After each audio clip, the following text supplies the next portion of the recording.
Κυρίες και κύριοι, αγαπητοί συμπατριώτες, liebe Freunde der Griechen. Καλώς ήρθατε για να εορτάσουμε σήμερα όλοι μαζί την εθνική μας εορτή.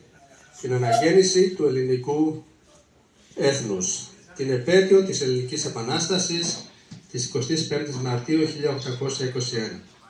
Σήμερα τιμούμε τους πατριώτες προγόνους μας, οι οποίοι μετά από σχεδόν 400 χρόνια σκλαβιάς αποφάσισαν για μια ακόμα φορά να ξεσηκωθούν και να πολεμήσουν για την ελευθερία της πατρίδας. Άργε να έρθει εκείνη η μέρα και ήταν όλα σιωπηλά, γιατί τάσκιαζε φοβέρα και τα πλάκωνε η σκλαβιά. Έτσι περιγράφει ο εθνικός μας ποιητής Διονύσιος Σολωμός την κατάσταση που επικρατούσαν την υποστήριξη της Ευρώπης.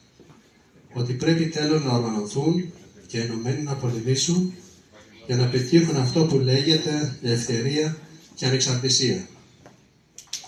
Άνθρωποι των γραμμάτων όπως ο Ρήγας Φεραίος και ο Αδαμάντιος Κοραής και άλλοι θα προετοιμάσουν τη νέα γενιά που θα είναι έτοιμη να θυσιάσει τη ζωή της, δυστυχώς μάταια. Να έχουμε υπόψη μας ότι καμιά από τις επίσημες δυνάμεις της εποχής δεν υποστήριζε την Ελληνική Επανάσταση για δύο σημαντικούς λόγους. Πρώτο, για να μην ενθαρρυνθούν και οι άλλοι λαοί που βρίσκονται υπό δουλεία, και δεύτερο, να μην χαλάσουν τις σχέσεις τους με τον Σουλτάνο. Η φιλική εταιρεία στην αρχή από την Οδυσσό και μετά από την Κωνσταντινούπολη θα στηρίξει και θα οργανώσει κάτω από επικίνδυνες συνθήκες την Ελληνική Επανάσταση.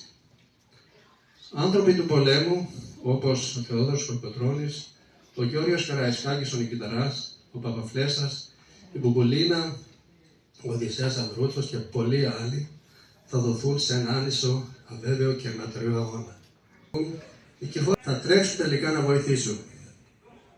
Ίσως από θαυμασμό, ίσως από κάποιο συμφέρον, ή ίσως και μόνο γιατί πίστευαν ότι η πατρίδα του Πλάτωνα, του Σοκράτη και του Περικλή, η μητέρα του ευρωπαϊκού πολιτισμού, η Ελλάδα, δεν μπορεί άλλο να είναι σκλαβωμένη. Τελικά δικαιώθηκαν. Το όνειρο έγινε πραγματικότητα. Η τιμή και η δόξα ανήκει σε αυτούς. Και σαν πρώτα ανδρεωμένοι, χαίρε ο χαίρε, ευτεριά. Σας ευχαριστώ.